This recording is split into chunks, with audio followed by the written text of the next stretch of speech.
Praise the lord. પ્રભુ ઈસુના નામમાં આપ સર્વને પ્રેમી સલામ. પ્રભુના વચનોમાંથી શીખવા માગીએ છીએ. યશાયા પ્રબોધકનું પુસ્તક, તેનો 61મો અધ્યાય, 1લી કલમ. ત્યાં લખવામાં આવ્યું છે, પ્રભુ યહોવાનો આત્મા મારા પર છે, કારણ કે દીનોને વધામણી કહેવા સારું. યહોવાએ મને અભિષિક્ત કર્યો છે, ભગ્ન હૃદયવાળાને સાજા કરવા સારું, બંદીવાનોને છુટકારાની તથા કેદીઓને કેદખાનું ઉઘાડવાની ખબર પ્રસિદ્ધ કરવા સારું. અને આગળ જોઈએ છે તો મારો અભિષેક કરવામાં આવેલો છે. શેના માટે પ્રભુનો અભિષેક કરવામાં આવ્યો હતો? અને પ્રભુ પર યહોવાનો આત્મા હતો.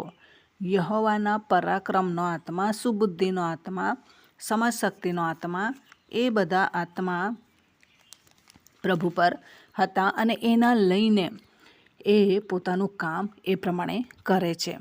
બાઇબલમાં આપણે જોઈએ છે તો કોના માટે લખવામાં આવ્યું છે કે દાનિયેલ માટે લખવામાં આવ્યું છે કે એનું મન એવું હતું કે એનામાં એવો આત્મા હતો અને એના લઈને હરેક પરિસ્થિતિમાં એ પ્રભુના લેવલનું કામ કરતા હતા.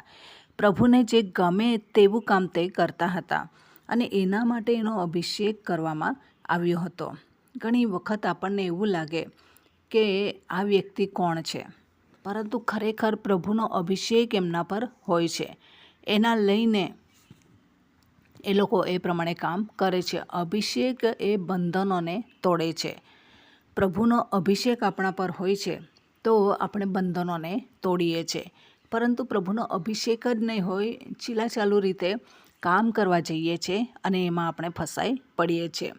એક વખત એક જગ્યા પર પ્રોગ્રામને માટે અમે ગયા, ત્યારે ત્યાંના એક પાળક સાહેબે એક વાત મને કરી અને એ વાતથી મને ખરેખર નવાઈ લાગી. એમણે શું કીધું કે પ્રેરિતો 1:8માં લખેલું છે કે પવિત્ર આત્મા આવશે ત્યારે તમે સામર્થ્ય પામશો. ત્યાં સુધી ઊભા રહી જાઓ.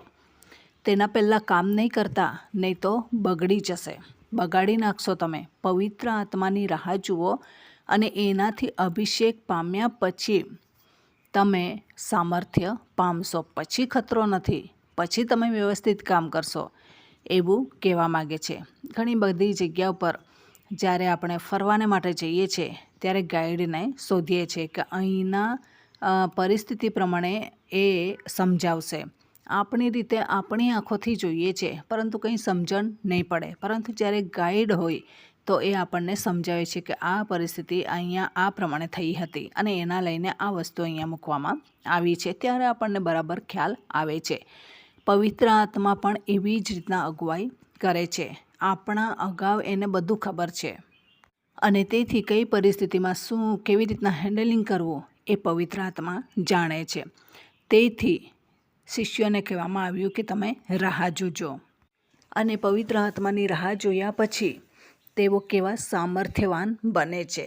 જે યાજકો, વડીલો, એમનાથી એ લોકો બીતા હતા, પરંતુ હવે એમને સામે જવાબ આપે છે કે જે પ્રભુને તમે મારી નાખ્યો ને, તે પ્રભુના નામે આ સાજો થયેલો છે. પ્રેરિતો 4થા અધ્યાયમાં એ બાબત છે. તો એવી રીતના હિંમતવાન બનાય છે, શક્તિશાળી બનાય છે. અને એ જ આત્મા પ્રભુ આપણને પ્રેરિતોના કૃત્યો 2 અધ્યાયમાં યોએલ પ્રબોધક દ્વારા જે ભવિષ્યવાણી કરવામાં આવી હતી તે પિત્તર ત્યાં દોહરાવે છે. શું કહે છે 2:17માં? દેવ કહે છે કે પાછલા દિવસોમાં એમ થશે કે હું સર્વ માણસો પર મારો આત્મા રેડી દઈશ. મારો આત્મા રેડી દઈશ, ટીપા ટીપામાં નહીં આપું. કેમ કે દીકરા અને દીકરીઓ પ્રબોધ કરે, જુવાનો સંદર્શનો જુએ, વૃદ્ધો સપનો જુએ. એના માટે દાસ અને દાસીઓ પર બી મારો આત્મા રેડી દઈશ. એવી રીતના પ્રભુ કેટલા બધા ઉદાર દિલથી પોતાનો આત્મા આ પૃથ્વી પર જે લોકો યહોવાને શોધે છે, યહોવાનું કામ કરવા તૈયાર છે, એવા લોકોને પ્રભુ પોતાનો આત્મા આપે છે, રેડી દે છે. અને એના દ્વારા એ લોકો એ કામો, અદ્ભુત કામો કરે છે. અને તેથી આપણે પણ આજે એ જ આત્માની માગણી કરીએ. ઘણા બધા લોકો સમજતા નથી, ઘણા બધા લોકોને મિસઅન્ડરસ્ટેન્ડિંગ થાય છે કે વળી આ આત્મા કયો આત્મા. ત્રિએક ઈશ્વરમાં આપણે માનીએ છીએ. ત્રિએક ઈશ્વર એટલે 3નું 1. ઘણા બધા લોકો પિતાને બહુ મહત્ત્વ આપી દે, ઘણા બધા લોકો પુત્રને બહુ મહત્ત્વ આપી દે અને પછી પવિત્ર આત્માનું વેલ્યુ જ નહીં ગણે. ભાઈ આ આત્મા નથી, ઈસુમાં જ સમાયેલો છે. ઈસુમાં નથી સમાયેલો. 3 અલગ અલગ વ્યક્તિઓ છે અને 3 મળીને એક બને છે. તેને ત્રિએક ઈશ્વર કહેવામાં આવે છે.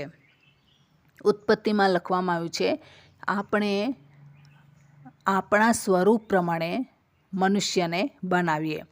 ત્યાં 3 હાજર છે. પિતા હાજર છે, પુત્ર હાજર છે, પવિત્ર આત્મા, પરંતુ એ આત્માના સ્વરૂપે છે. અને તમે પવિત્ર આત્માને સિમ્પલ માની જ નહીં શકો. 50માના દિવસે શું બન્યું તે આપણને ખબર છે, પરંતુ હજુ પણ ઘણા લોકો આ પવિત્ર આત્મા વિશે સમજી જ શકતા નથી. મોટું ઝાડ હોય, તેની મોટી મોટી 3 ડાળીઓ એકદમ થડ પાસેથી જ જેવી નીકળે તો એક ડાળી છે એને કેટલા ફળ લાગે તો એ કેટલી મહત્ત્વની છે. બીજી ડાળી છે એ પણ એટલી જ મહત્ત્વની છે. ત્રીજી પણ એટલી જ મોટી છે.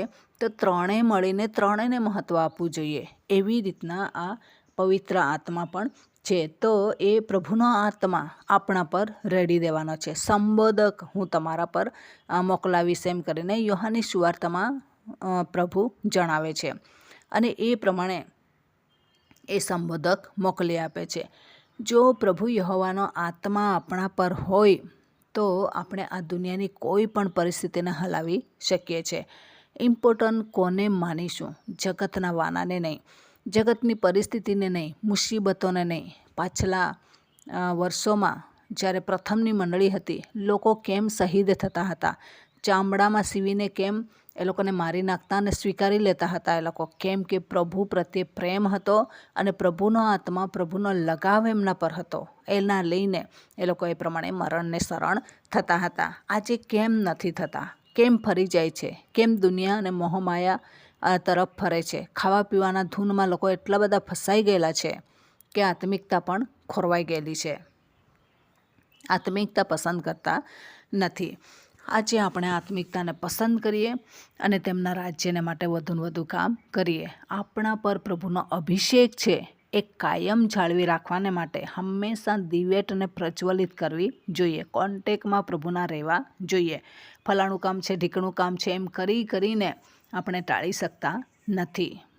મિત્રોની સાથે વાત કરીએ છીએ તો પ્રભુની સાથે પણ એ જ રીતના મિત્રતા જાળવી રાખીએ, અભિષેક જાળવી રાખીએ અને આપણું જે પ્રભુ સાથે કોન્ટેક છે એ જાળવી રાખીએ કે જેથી હંમેશા આગ પ્રજ્વલિત થતી રહે.